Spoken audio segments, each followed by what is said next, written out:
महाराष्ट्र की बात करते हैं, महायुति। हम दोनों पक्षों का इसीलिए दिखा रहे हैं क्योंकि हमेशा ये होती है कि हमारा खाली आप लड़ाई दिखाते हैं, उधर की भी लड़ाई दिखाइए।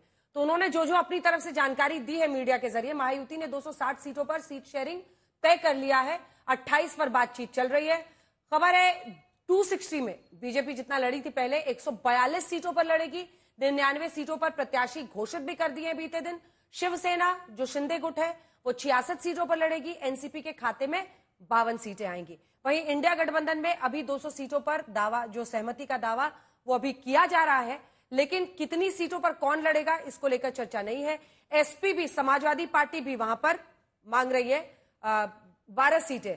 हमारे साथ जो आशुतोष जी बैठे हुए हैं, 12 सीटें वहां पर भी आपकी पार्टी मांग रही है। उद्धव गुट मराठवाड़ा, विदर्भ, मुंबई की 15 सीटों पर अड़ी हुई है। इस तरह की खबरें आ रही हैं।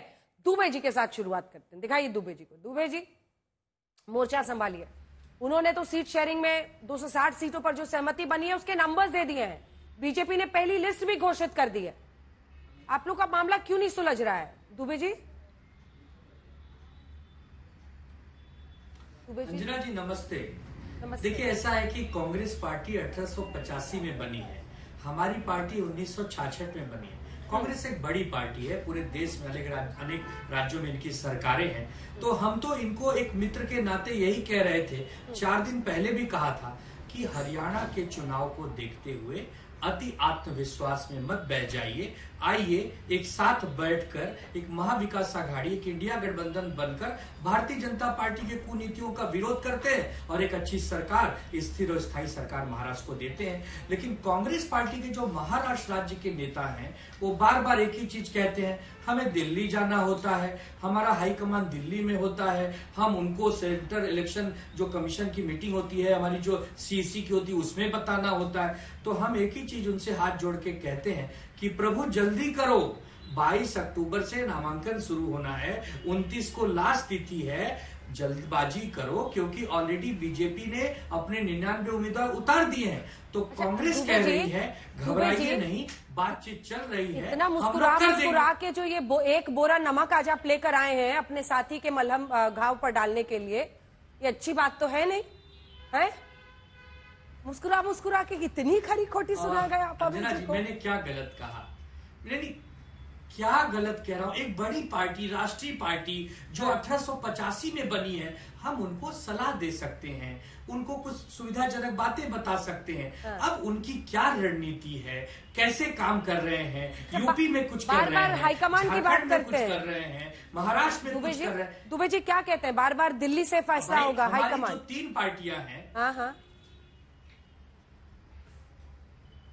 हमारी जो 3 पार्टियां अंजना जी, उसकी 2 पार्टियों के नेता मुंबई में रहते हैं, हमारा हाईकमान मुंबई में बैठा है। तो हम हर 5 मिनट में अपने हाईकमान को बता सकते हैं। अब इनका हाईकमान 1200 किलोमीटर दूर बैठा है, हर छोटी मोटी बात के लिए वहां जाना पड़ता है। तो जाओ, लेकिन जल्दी करो, क्योंकि बीजेपी को हराना है और बीजेपी हारने के कगार पर है। ऐसा ना हो जाए कि बीजेपी को हराने के चक्कर में हम कहीं देर कर जाए। ये कहना क्या गलत है अंजना जी? ये तो हमारा अधिकार है। इसके लिए तो हमारे नेता उद्धव ठाकरे जी कह रहे हैं कि भैया एक चेहरा लेकर चलते हैं, मुख्यमंत्री का चेहरा पहले घोषित कर दो, बीजेपी को आसानी से हरा दिया जाएगा। उस पर भी मंथन है, उस पर भी चिंतन है, तो करो, लेकिन 2-4 दिन में इसको समाप्त करो। हमें लगता है कि अगले 24 घंटों में हमारी जो महाविकास आघाड़ी की सीटें हैं ये सुलझ जाएंगी, बंटवारा हो जाएगा। अभय जी जवाब दीजिए, कितनी पर लड़ेगा आज सुधांशु जी नहीं, हम आपको बता देंगे। आज सुधांशु जी नहीं, अभय आनंद जी हरा कर रहे हैं आपका हरियाणा वाला घाव। नहीं, देखिए, कोई घाव हरा नहीं कर रहे हैं। ये जो सद्भावना प्रकट कर रहे हैं गठबंधन के प्रति, मैं उनका आभार व्यक्त करता हूं। हाँ, स्वाभाविक है, महाराष्ट्र में सबसे बड़ा राजनीतिक दल है, सबसे अधिक लोकसभा में हम सीटें जीत कर आए, हमारा दायित्व है बड़े भाई होने के नाते सबको साथ लेकर चले। और जो भी उन्होंने चिंता व्यक्त की है, मुझे लगता है कि अगले 24-48 घंटे में उन सबका निराकरण होगा और प्रचंड बहुमत के साथ महाराष्ट्र में ये गठबंधन दल सरकार बनाएगा।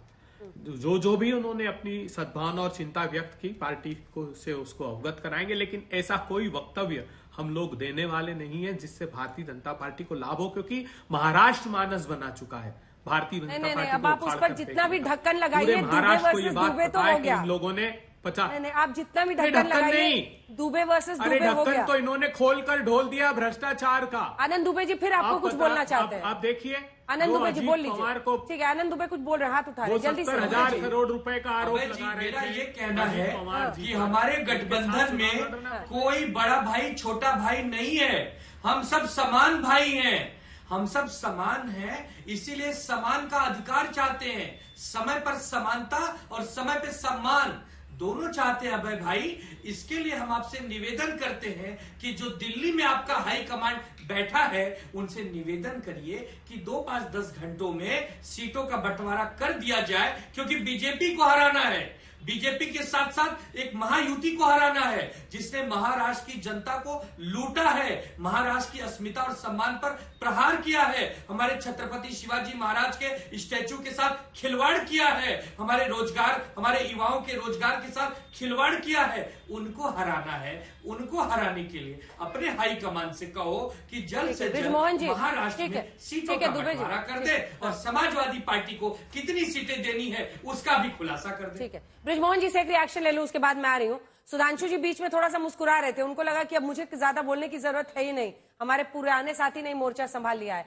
लेकिन क्या इधर ऑल इज वेल हम माने? 52 सीटें अभी आपको मिली है, 28 सीटों पर अभी भी पेच फंसा हुआ है। अंजना जी, मैं इसको स्पष्ट कर दूं, हमारे यहाँ किसी भी प्रकार का महायुति में किसी प्रकार का सीटों को लेकर कोई विवाद नहीं है। हमारे यहाँ सीटों का बंटवारा बहुत बेहतर तरीके से हुआ है, बगैर किसी विवाद के हुआ है और बहुत ही समझदारी के साथ उन लोगों को हम लोगों ने चयन किया है जो वहां पर हमारी पार्टी या हमारे गठबंधन के सबसे बेहतर उम्मीदवार है। हमारे यहाँ इस प्रकार का कोई मुद्दा है ही नहीं। अभी तो मैं इन लोगों को, भाई दुबे जी को, दोनों दुबे बंधुओं को सुन रहा था, तो मुझे बस इस मामले में इतना ही कहने का है कि हाय इस अदा पे कौन ना मर जाए खुदा, लड़ते तो है मगर हाथ में तलवार नहीं।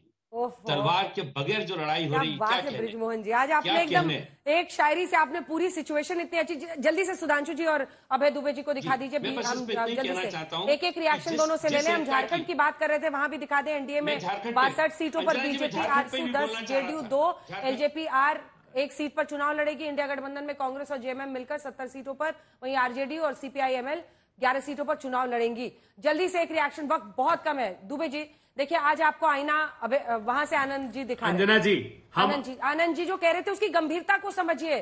वो आपको हरियाणा से कह रहे हैं सबक सीखने को। हम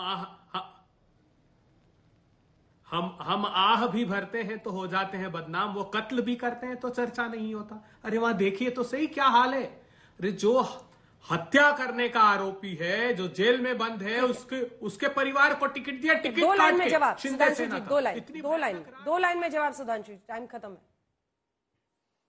सुधांशु जी, अच्छा, बस 2 ही लाइन में जवाब दे देता हूं। देखिए, जो कुछ उन्होंने कहा उससे बिल्कुल दूध का दूध पानी का पानी हो गया। कांग्रेस ने जो हाइपर एक्टिविज्म दिखाया था, उस हाइपर एक्टिविज्म के आफ्टर इफेक्ट्स दिखाई पड़ने लगे हैं और इसलिए हम ये कह सकते हैं कि इन दोनों के बीच में जिस प्रकार की समस्या उत्पन्न हो रही है वो इनकी सहज प्रवृत्ति के कारण हो रही है। उसमें किसी दूसरे को दोष देने का कोई स्कोप नहीं बनता है। तो ये जिस भी प्रकार की बातें एक दूसरे के बारे में कह रहे थे, तो हम सिर्फ यही कहना चाहेंगे जो हम पहले भी बोल चुके हैं कि ये दोनों एक दूसरे से क्या कह रहे हैं कि हम दिल में छुपाकर प्यार का अरमान ले चले, हम आज अपनी राजनीतिक मौत का सामान ले चले।